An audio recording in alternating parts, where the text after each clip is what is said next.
e que aponta um cenário, de certa forma, parecido com o da Quaest, tá? Mas um cenário que pelo menos tem números mais realistas. Vocês sabem, a Paraná Pesquisas ela foi muito mais próxima do resultado final nas eleições de 2022, né? Então, assim, tem uma veracidade maior que a da Quaest. A Quaest sempre puxou muito o saco do Lula.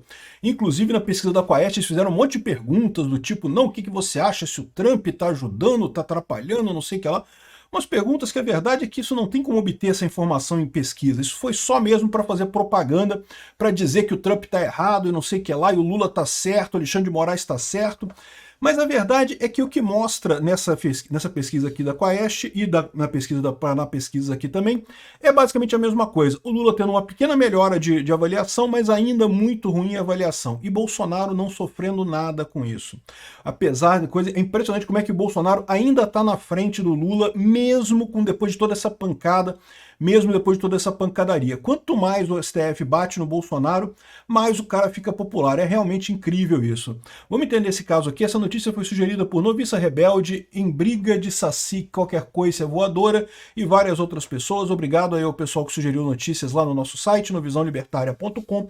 E obrigado a você que está assistindo o nosso vídeo. Se você gosta do nosso conteúdo, por favor, deixe o seu like, se inscreva aqui no canal, né?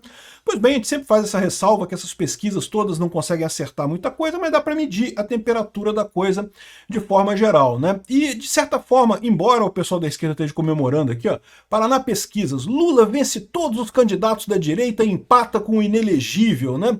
Dizendo que só o Bolsonaro consegue tirar Lula em 2026, o que é falso. A gente vai ver que ele está falando aqui dos cenários de primeiro turno. E cenário de primeiro turno, cara, é aquela coisa que não tem lógica nenhuma fazer pesquisa a essa altura do campeonato, sendo que a gente não sabe ainda quem serão os candidatos de cada lado, né? Quem que vai estar nessa pesquisa, quem que não vai estar, no final das contas, na eleição, né? O que eu acho que chama atenção nessa pesquisa, o que mais chama atenção é o que apontou o pessoal do Diário do Poder aqui. Preso e sob pancadaria há anos, Bolsonaro aparece à frente do Lula em empate técnico, né? Então, mesmo no primeiro turno, o Bolsonaro ainda aparece à frente de Lula e no segundo turno com uma boa vantagem à frente do Lula, embora em empate técnico nos dois casos, tá? Então tá aqui, ó, esse aqui é o principal resultado. Você pode ver que o Lula empatou com o Bolsonaro, Michele Tarcísio no segundo turno. Porque o segundo turno é o que faz diferença você medir agora. Ou seja, quem chegar no segundo turno com o Lula é que vai interessar no final das contas. A verdade é que o primeiro turno não quer dizer muita coisa, né? Ninguém vai ganhar no primeiro turno. Não tem nenhuma hipótese de alguém ganhar no primeiro turno. Então vai ter segundo turno. E o segundo turno é o que interessa no final das contas. Eles fizeram um monte de medições aqui do primeiro turno. Aqui, ó. Tem um monte de medições aqui o cenário. Bolsonaro, Lula. O Bolsonaro fica na frente aqui, tá vendo? 32%. Mas aí tem o Ciro Gomes aqui, o Ratinho Júnior e o Ronaldo Caiado. Ou seja, o que isso aqui quer dizer? E se o Ciro Gomes não participar da eleição? O que vai acontecer? Esse valor aqui vai para o Lula? Né?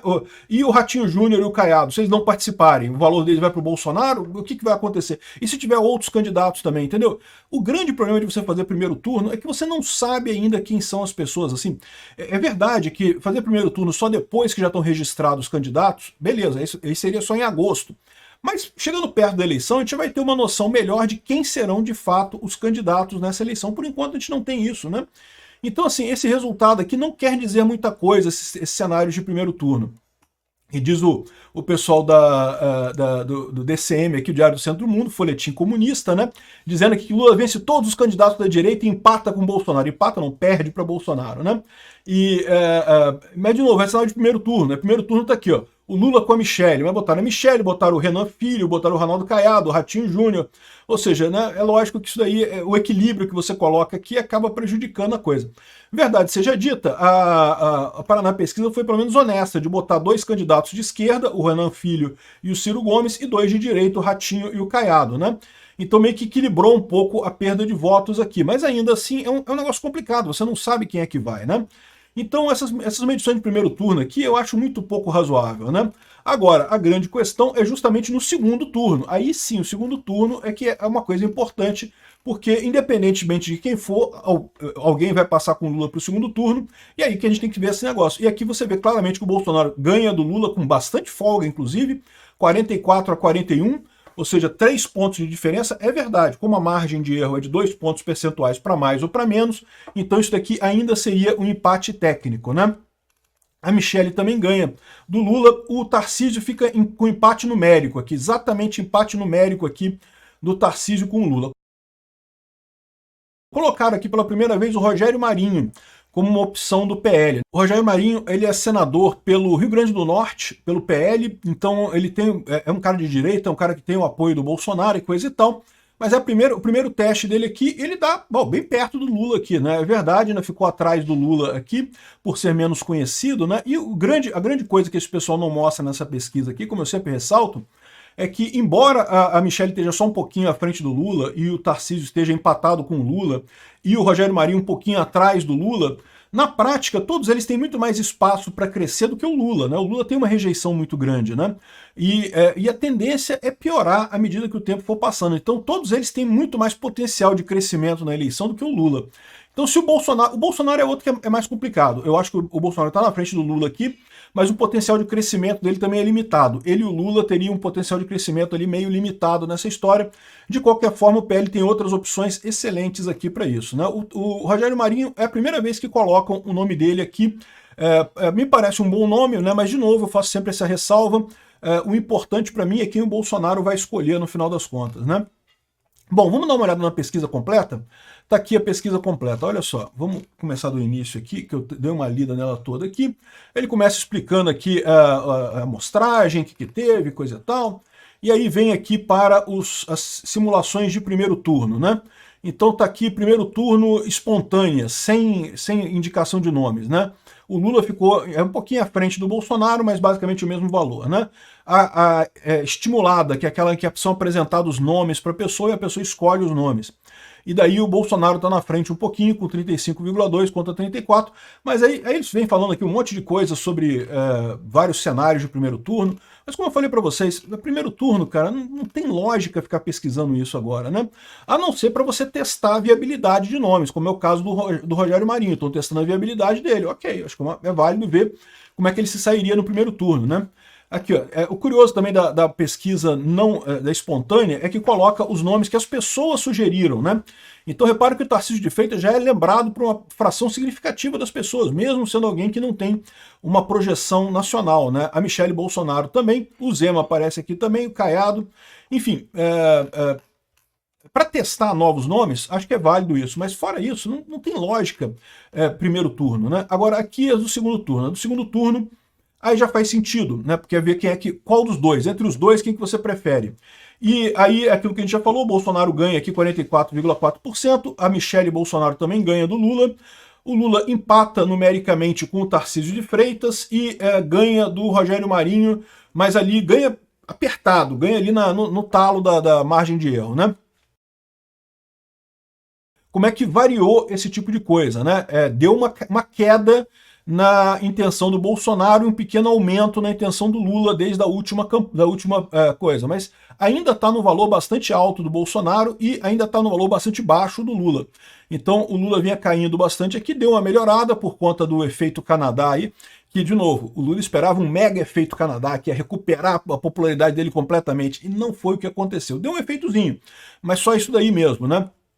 Então deu uma diminuição aqui. Outra coisa importante de ver aqui, a mesma coisa você observa aqui com o Tarcísio e com a Michelle. Então o Lula estava pior e deu uma melhorada aqui, e a Michelle piorou um pouquinho, mas muito pouca coisa, fez pouca diferença no final das contas. A Michelle também estava empatada na última pesquisa com ele, embora empatada no limite da margem de erro, né? A mesma coisa com o Tarcísio. O Tarcísio estava na frente do Lula, embora também na margem de erro, e agora ficou empatado numericamente. Uma pequena diferença no final das contas, né?